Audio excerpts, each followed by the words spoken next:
ఆచి chicken masala. Maoist అగ్రనేత Ganapati లొంగుబాటుపై clarity ఇచ్చారు సీఎం రేవంత్ రెడ్డి. గణపతి ఇంకా అజ్ఞాతంలోనే ఉన్నట్టు గుర్తించామన్నారు. గణపతి ఎక్కడ ఉన్నా లొంగిపోవాలని పిలుపునిచ్చారు సీఎం. ఇక గణపతి అనారోగ్యం దృష్ట్యా లొంగిపోయినా తాము అన్ని రకాల పునరావాసం కల్పిస్తామని సీఎం హామీ ఇచ్చారు. ఇంకా అజ్ఞాతంలో ఉన్న తెలంగాణకు చెందిన 7 మావోయిస్టులు కూడా త్వరగా లొంగిపోవాలని మరోసారి పిలుపునిచ్చారు సీఎం.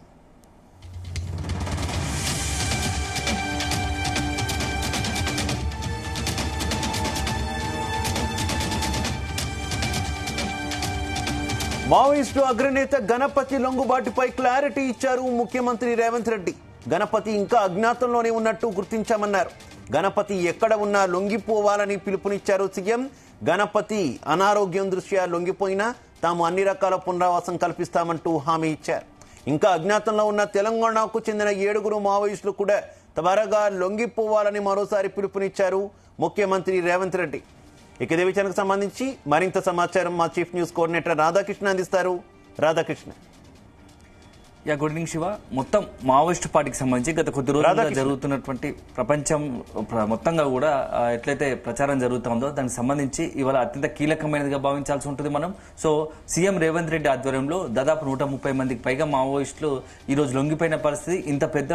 ఇంత పెద్ద మొత్తంలో గతంలో ఎప్పుడు కూడా ఏ రాష్ట్రంలో ఏ మావోయిస్ట్ పార్టీకి నేతలు ఎక్కడ కూడా లొంగిపోయిన పరిస్థితి లేదు. సో ప్రప్రథమంగా ఇది ఒక రకంగా చెప్పాలంటే తెలంగాణలోనే అని చెప్పొచ్చు. సో ఇటీవల చోటు చేసుకున్న పరిణామాల నేపథ్యంలో మొత్తం ఆపరేషన్ కకర్ వచ్చిన తర్వాత మావోయిస్ట్ పార్టీకి పెద్ద ఎత్తున ఎదురుదెబ్బ తగిలింది. ఒక రకంగా చెప్పాలంటే ఇక మొత్తం మావోయిస్ట్ పార్టీకి కుచించుకపోయింది, అంతరించుకపోయే దశకు వచ్చిందని చెప్పేసి కూడా ఒక చర్చ ఉంది. ఇలాంటి నేపథ్యంలో అత్యంత కీలకమైనటువంటి కేంద్ర కమిటీ సభ్యులు వరుసగా లొంగుబాట్లు, మరోవైపు ప్యారలల్ గా అదే సమయంలో మరికొంతమంది కీలక సభ్యులు ఎన్కౌంటర్లో చనిపోవడం, ఈ మొత్తం అసలు మావోయిస్ట్ పార్టీకి సంబంధించి ఇటీవల కాలంలో వెన్నుముకగా నిలిచినటువంటి అత్యంత కీలకమైనటువంటి హిడ్మా, ఎందుకంటే మావోయిస్ట్ గెరిల్లా ఆపరేషన్ కి సంబంధించినటువంటి కీలకంగా వ్యవహరిస్తున్నటువంటి హిడ్మా ఎప్పుడైతే ఆంధ్రప్రదేశ్ సరిహద్దులోని ఏజెన్సీలో ఒక్కసారిగా ఎన్కౌంటర్లో మృతి చెందాడు, అప్పటి నుంచి కూడా మావోయిస్ట్ పార్టీకి సంబంధించి పూర్తి స్థాయిలో ఆత్మస్థైర్యం దెబ్బతిన్నది. ఇక మావోయిస్ట్ పార్టీ భవిష్యత్తులో ఒక రకంగా, ఎందుకంటే ఛత్తీస్గఢ్తో పాటు ఇతరత్ర ముఖ్యంగా జార్ఖండ్, ఛత్తీస్గఢ్, మహారాష్ట్ర, తెలంగాణ, ఆంధ్ర సరిహద్దులో పాటు ఎక్కువగా కూడా ఈ మావోయిస్ట్ కార్యకలాపాలతో పాటు గెరిల్లా ఆపరేషన్స్ నిర్వహించేది. సో వన్స్ ఛత్తీస్గఢ్ అయితే ఎక్కువగా ఉండేది. అలాంటి తరుణంలో వాటన్నిటికి కూడా దాడులకు రూపకర్తగా అత్యంత క్రియాశీలకంగా ఉన్నది హిడ్మా. సో హిడ్మా ఎన్కౌంటర్ తర్వాత మావోయిస్ట్ పార్టీలో ఒక తీవ్ర చర్చ మొదలైంది. సో ఒకవైపు అంతకుముందుకున్న సీనియర్ నాయకులు ఎవరైతే అగ్రనేతలుగా ఉన్నారో వాళ్ళందరూ కూడా వయసు మీద పడడం, మరోవైపు కూడా ప్రస్తుత పరిణామాలు మారుతున్నాయి. సో ప్రపంచీకరణ, మొత్తం వ్యవస్థలో మొత్తం పెద్ద ఎత్తున మార్పులు, టెక్నాలజీ రావడం, దీనికి తోడు మావోయిస్టు పార్టీకి సంబంధించిన ఎదురుదెబ్బ తగులుతుండడంతో అగ్రనేతలుగా కేంద్ర కమిటీ ఉన్నటువంటి కీలక నేతల ఆలోచన విధానం మారింది. ఒకప్పుడు బుల్లెట్తోనే మొత్తం బుల్లెట్తోనే మనం ప్రజలకు సమస్యలు పరిష్కరిద్దాం అనుకోని మావోయిస్ట్ సిద్ధాంతం ఉంటే, ఇప్పుడు బుల్లెట్ కాదు, మరొకసారి తిరిగి బ్యాలెట్తోనే ప్రజలకు మన సమస్యలు పరిష్కరించగలుగుతాము అని చెప్పేసి సీనియర్ అగ్రనేతలుగా ఉన్నటువంటి కేంద్ర కమిటీగా సభ్యులుగా ఉన్నటువంటి నేతలు లొంగిపోయి ఇప్పుడు కొత్త విధానాన్ని ఎంచుకున్న పరిస్థితి కనబడుతోంది. సో ఇదంతా ఒకవైపు అయితే ఇప్పుడు గత మొత్తం మావోయిస్ట్ పార్టీకి సంబంధించి అత్యంత కీలకంగా ఉన్న నేతలంతా కూడా లొంగిపోయారు. సో ఇప్పుడు అంతా ఫోకస్ కూడా ఒకే ఒక పేరు, ఎంటైర్ మావోయిస్ట్ పార్టీకి సంబంధించి దేశంలో అత్యంత సీనియర్ గా ఉంటూ వస్తున్నాడు. సో రకంగా చెప్పాలంటే 5 దశాబ్దాల కాలం పాటు 1970లో అతను మావోయిస్ట్ పార్టీకి ఆకర్షితుడై మావోయిస్ట్ పార్టీలో చేరి అప్పటి మోస్ట్ వాంటెడ్ గా ఉంటున్నటువంటి ఆ తెలుగు వ్యక్తి, అందులో తెలంగాణకు సంబంధించి కరీంనగర్ జిల్లాకు సంబంధించినటువంటి సారంగాపూర్ గ్రామానికి చెందినటువంటి ముప్పాల లక్ష్మణరావు అలియాస్ గణపతి. దాదాపు 76 సంవత్సరాలకు పైగా ఉంటాడు, వయసు రీత్యా, వయసు భారం. సో ఒక రకంగా చెప్పాలంటే మావోయిస్ట్ పార్టీకి అత్యంత ఒకవైపు 2004 నుంచి 2018 వరకు కూడా మొత్తంగా కూడా 2004 నుంచి 2018 వరకు దాదాపు దశాబ్దన్నర కాలం పాటు కూడా 2024 వరకు దశాబ్దన్నర కాలం పాటు కూడా మావోయిస్ట్ పార్టీకి సంబంధించి జనరల్ సెక్రటరీగా ఉంటూ వచ్చారు. ఆ తర్వాత అనారోగ్య రీత్యా, సో ఆ తర్వాత అతను మొత్తంగా కూడా మావోయిస్ట్ పార్టీలో యాక్టివ్ ఉన్నప్పటికీ కార్యకలాపాలు యాక్టివ్ ఉండడం, సరైన వ్యూహరచనలో మాత్రం చాలా క్రియాశీలంగా ఉండేది. అట్లాంటిది ఇప్పటి వరకు కూడా అతని ఆచూకీ కనిపెట్టలేకపోవడం.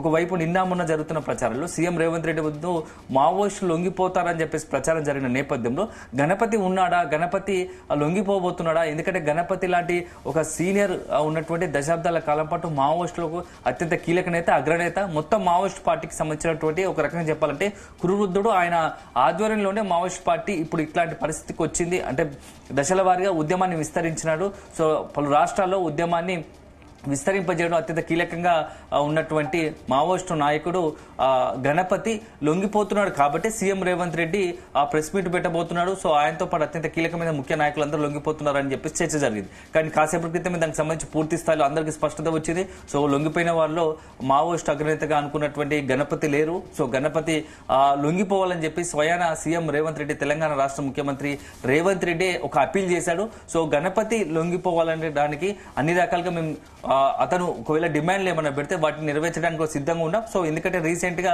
లొంగిపోయినటువంటి కేంద్ర కమిటీ సభ్యులు దేవ్జీతో పాటు దేవ్జీ, అదేవిధంగా మల్లా రాజిరెడ్డి, నరసింహారెడ్డి, అదేవిధంగా బడే చొక్కరావు వీళ్ళందరూ లొంగిపోయిన సందర్భంలో కొన్ని చర్చలు జరిగాయి. ఆ లొంగిపోయిన మావోయిస్టు అగ్రనేతలంతా కూడా సీఎం రేవంత్ రెడ్డిని సెక్రటేరియట్ లో వెళ్లి కలిసిన సందర్భంలో చాలా ఇటు ఈ వర్గం లొంగిపోయిన మావోయిస్టు అదేవిధంగా సీఎం రేవంత్ రెడ్డి మధ్య కొంత చర్చ జరిగింది. సో ఇంకా చాలా మంది తెలంగాణకు సంబంధించిన ఇతరత్ర రాష్ట్రాలకు సంబంధించిన మావోయిస్టులు ఉన్నారు కదా, వాళ్ళు కూడా లొంగిపోతే బాగుంటుంది. ఎందుకంటే ఇప్పుడున్న పరిస్థితుల్లో ఇట్లా ఆయుధాలు పట్టుకొని హింస ద్వారా ప్రజలకు సేవ చేద్దాం, ప్రజలకు సమస్యలు పరిష్కరిద్దాం అంటే కుదరదు. ఎక్కడ కూడా రాజ్యాంగబద్ధంగా ప్రజాస్వామ్యయుతంగానే ప్రజల సమస్యలు పరిష్కరించడానికి అనేక వేదికలు ఉన్నాయి. అవసరమైతే వీలును బట్టి రాజకీయ పార్టీలోకి రావచ్చు.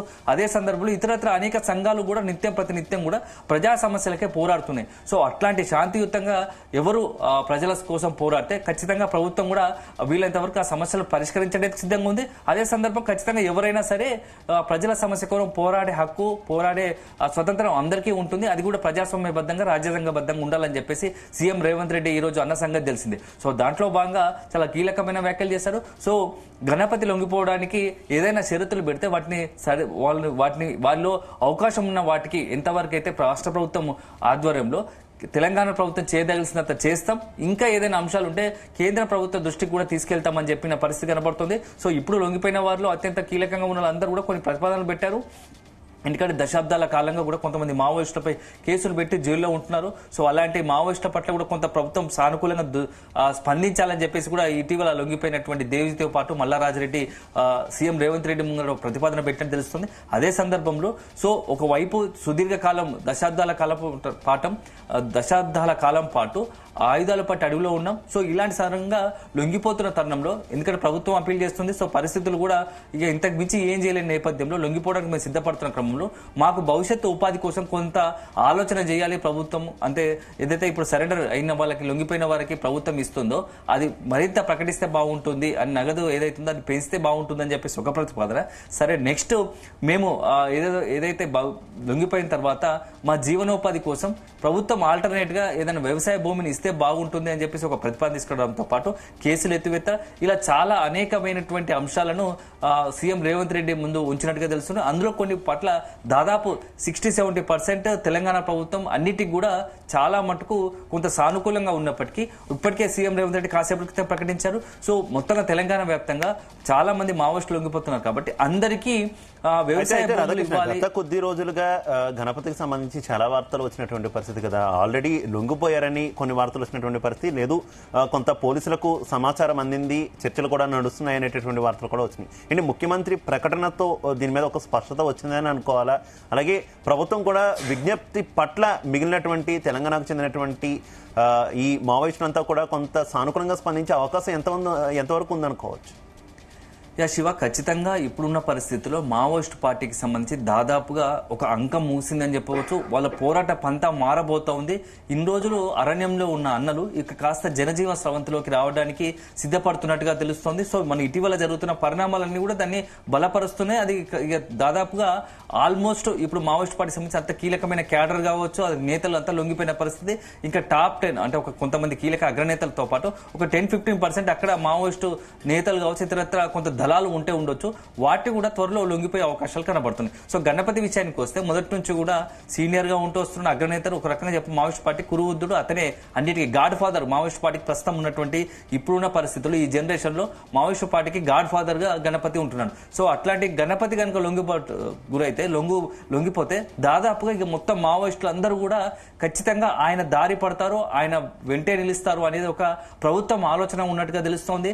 అందుగురించే సీఎం రేవంత్ రెడ్డి గణపతి పేరుతో స్వయంగాన ఆ గణపతి లొంగిపోతే బాగుంటుంది, మీ ఆరోగ్యానికి మీ భద్రతకు మేము అండగా ఉంటాము, ఖచ్చితంగా మీరు లొంగిపోయిన తర్వాత మీ భవిష్యత్తులో మీకోసం ఏదైనా అంటే ఇప్పుడు ప్రస్తుతం ప్రభుత్వం చేయాల్సిందంతా కూడా చేస్తామని చెప్పేసి కూడా ప్రకటించడం వెనుక అదే ఉంది. సో ఆయన ఆలోచన కూడా ఇప్పుడు ప్రస్తుతం ఉన్నటువంటి పరిస్థితుల్లో గణపతి ఆలోచన కూడా లొంగిపోతే బాగుంటుందనే ఒక ఆలోచనలో ఉన్నట్టుగా తెలుస్తుంది. సో ఇంత దూరం వచ్చారు, ఇక మనం అడవులో ఉండి కూడా సాధించలేని ఏమీ లేదేమో, ఎందుకంటే చాలా మంది సహచరులను తను తయారు చేసిన దళాలనే కోల్పోయారు.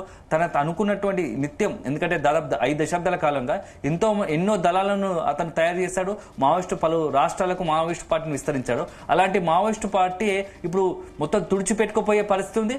అలాంటి సందర్భంలో ఇప్పుడు అక్కడే అతను ఉంటే ఖచ్చితంగా మరికొంతమంది ప్రాణాలు కూడా పోయే అవకాశం ఉంటుంది. సో గణపతి కూడా ఇదే ఆలోచిస్తున్నాడు. ఇప్పుడైతే లొంగిపోయిన కీలక నేతలు ఎవరున్నారో దేవితో పాటు మల్లా రాజిరెడ్డి ఇతరత ఎవరైతే మన గతంలో ఈ వీళ్ళు లొంగిపోయే ముందు కూడా ఏదైతే తక్కలపల్లి వాసుదేవరావు కావచ్చు, అదేవిధంగా మల్లోజుల కోటేశ్వరరావు, ఈ లొంగిపోయిన తరుణంలో వాళ్ళు కూడా చెప్పేది ఇదే. ఎందుకంటే మేము మూర్ఖంగా ఇదే పంతాన పోతే అనవసరంగా ఎంతో మంది దళాలు, ఎంతో మంది మావోయిస్టులు, అమాయక గిరిజనుల ప్రాణాలు కోల్పోతుంది. సో ఎక్కడో దగ్గర పులి స్టాప్ పెట్టాలి.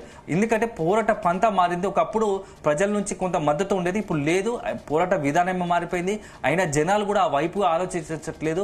మావోయిస్టు పార్టీని సమస్యలు పరిష్కరించాలని మావోయిస్టు పార్టీకి ఒకప్పట్లాగా కొన్ని దశాబ్దాల క్రితం కూడా మావోయిస్టు పార్టీకి సంబంధించి విజ్ఞప్తులు వచ్చేవి, అండగా ఉండమని నిలబడి కొంత అభ్యర్థులు ఉండేవి. కానీ ఇప్పుడు అట్లాంటి పరిస్థితే లేదు.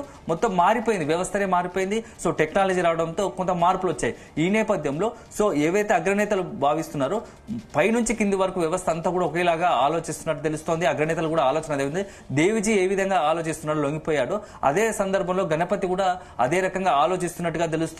కనీసం తాను లొంగిపోతే ఇంకా చాలా భవిష్యత్ తరాలైన కొంతమందిని మనం బతికించుకునే వాళ్ళం అవుతాం. అదే సందర్భంలో ఇంకా ఎవరైనా మావోయిస్టు ఉద్యమంలో కీలకంగా ఉన్నా వాళ్ళంతా కూడా లొంగిపోయే అవకాశం ఉంటుంది. సో మరికొన్ని ప్రాణాలు పోకుండా కాపాడిన వాళ్ళం అవుతామనే ఒక ఆలోచనలో ఇప్పుడు ఆ గణపతి ఉన్నట్టు తెలుస్తోంది. సో గణపతి నుంచి కొంత మెసేజ్ ఏదైతే ప్రభుత్వం నుంచి గణపతికి అందాల్సిన సమాచారం అంతా అధికారికంగానే ఇప్పుడు సీఎం రేవంత్ రెడ్డి ఇచ్చిన సంగతి కనబడుతోంది. సో ఒకవైపు కేసుల విషయంలో కావచ్చు, అదేవిధంగా భవిష్యత్తులో ఒకవేళ లొంగిపోతే వాళ్ళకు అందించాల్సిన జీవనోపాధి కోసం అందించాల్సినటువంటి బాధ్యత కావచ్చు, ఇతరత్ర అన్ని అంశాల పట్ల ఈరోజు సీఎం రేవంత్ రెడ్డి ఒక స్పష్టత ఇచ్చాడు. ఈ తరుణంలో గణపతి కూడా, ఎందుకంటే గత కొద్ది రోజులుగా కూడా గణపతి ఆచూకపోయిన అనేకమైనటువంటి అనుమానాలు, సందేహాలు వస్తున్నాయి. ఎందుకంటే ఒకరోజు కొన్ని సందర్భాల్లో గణపతి నేపాల్లో ఉన్నట్టు ఒక ప్రచారం జరిగింది. అయితే దాని కూడా ఇవాళ చాలా ఇంట్రెస్టింగ్ పరిణామం ఏంటంటే నేపాల్లో రీసెంట్ గా జరిగిన ఎన్నికల్లో కూడా మొన్నటి వరకు మావోయిస్ట్ పార్టీకి సంబంధించినటువంటి ప్రభుత్వం అధికారంలో ఉండేది. ఇప్పుడు నేపాల్లో కూడా ప్రభుత్వం మారింది. సో కొత్తగా లేటెస్ట్ జెన్జీ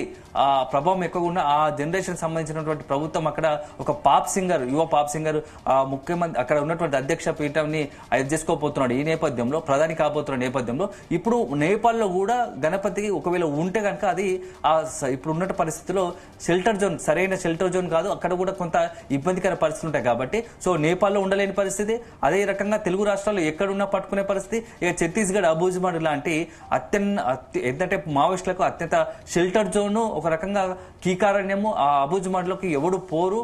అట్లాంటి పరిస్థితుల్లో ఇప్పుడు దాన్ని మొత్తం భద్రతా బలగాలు హస్తగతం చేసుకున్న పరిస్థితి. సో అట్లాంటి తరుణంలో ఇప్పుడు ఎక్కడికి పోలేడు. సో ఇలాంటి తరుణంలో చివరి రోజులు కనీసం ఎందుకంటే 75 పైన వచ్చినాయి. సో ఈ నేపథ్యంలో ఇప్పటికైనా తనం ఇన్ని రోజులు ఏదైతే ఎంచుకున్న పంత ఒక రకంగా ఉంది, ఇక భవిష్యత్తులో కొత్త పంత ఎంచుకోవాలన్న ఆలోచన ఉన్నట్టు తెలుస్తుంది. సో ఇది కరెక్ట్ తరుణం లొంగిపోవడానికని గణపతి భావిస్తున్నట్టుగా తెలుస్తుంది. దానికి సంబంధించి కొంత చర్చలు జరుగుతున్నాయి. ఇప్పటికే తెలంగాణ పోలీసులకు అదేవిధంగా గణపతికి మధ్యవర్తితులు కొంతమంది చర్చలు జరుపుతున్నారు. వీలైతే త్వరలోనే రాబోయే వారం 10 రోజుల్లోనే గణపతికి సంబంధించి కూడా ఒక పెద్ద మేజర్ డెవలప్మెంట్ జరిగే అవకాశం కూడా లేకపోలేదు అంటున్నారు. ఎందుకంటే ఏం అప్పీల్ చేసిన విధానం చూస్తే కొంత మా పోలీసులకు కూడా కొంత గణపతికి సంబంధించినట్టు ఆచూకీ పైన కొంత సమాచారం ఉంది. అదే సందర్భంలో అతను లొంగిపోవడానికి సిద్ధపడుతున్నట్టుగా కొంత సమాచారం ఉండడంతో ఇక అదే ప్రతిపాదనతో అదే దాంతో ముందుకు వెళ్తున్నట్టుగా తెలుస్తుంది. సో ఇంతవరకు తీసుకొచ్చిన ఆపరేషన్ గణపతి లొంగిపోతే దానికి పరిపూర్ణత వస్తుంది. సో తెలంగాణ రాష్ట్రం అత్యంత క్లియర్ కట్ గా అంటే అత్యంత క్రియాశీలకంగా మావోయిస్టు లొంగుబాటులో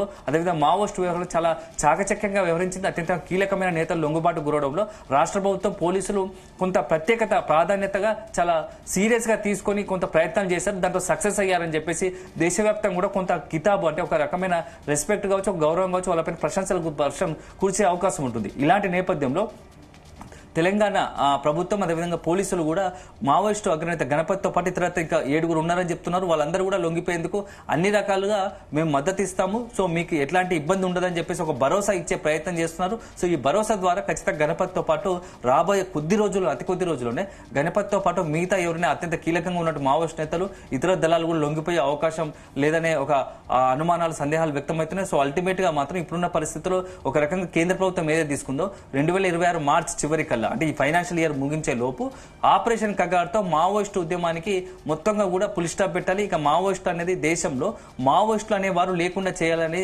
కేంద్ర ప్రభుత్వం ఒక ఎజెండాగా పెట్టుకుంది. సో అది సక్సెస్ఫుల్ గా అయ్యే అవకాశాలు కనబడుతున్నాయి. దాదాపు ఇప్పటికే 90% కేంద్రం అనుకున్నట్టుగా సక్సెస్ అయింది. ఇంకా గణపతి లాంటి ఒకరున్న భవిష్యత్తులో కనుక ఇదే చేస్తే భవిష్యత్తులో మరొకసారి మావోయిస్టు పార్టీ విస్తరించే అవకాశాలు ఉంటాయి. కాబట్టి సో వాళ్ళను ఇక ఎన్కౌంటర్లు కాకుండా వాళ్ళ ఆలోచన విధానం మార్పులు వచ్చే విధంగా కొన్ని కార్యక్రమాలు చేపట్టాలి. వీలైతే ఎక్కువ మటుకు ప్రభుత్వము పోలీసులకు కొంత చొరవ తీసుకొని మావోయిస్టు నేతలతో మాట్లాడడం, వాళ్ళకు అనవసరం ఎన్కౌంటర్లు భయపెడితే అనవసరంగా దాంతో ఇంకా ఎక్కువ వాళ్ళు ఆగ్రహం వస్తుంది. కాబట్టి ఆ కోపం రగిలి ఇంకా కొత్తగా దళాలు ఏర్పాటు చేసే అవకాశం అట్లా కాకుండా కొంత వ్యూహాత్మకంగానే ప్రదర్శిస్తున్నాయి.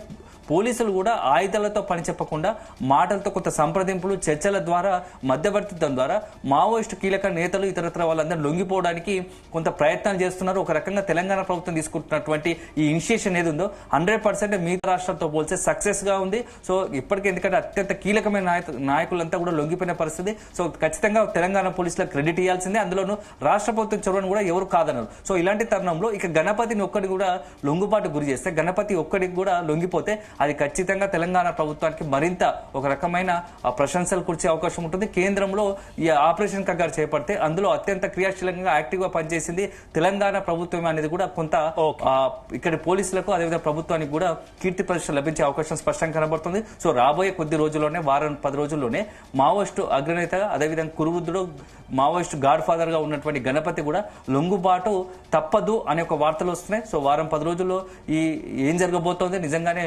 మావోయిస్టు అగ్రనేత గణపతితో పాటు ఇతరత్ర ఉన్న వాళ్ళు ఎవరైనా ఉంటే లొంగిపోతారా అనేది మాత్రం మనం వేచి చూడాల్సి ఉంటుంది. Right, okay, thank you Radhakrishna.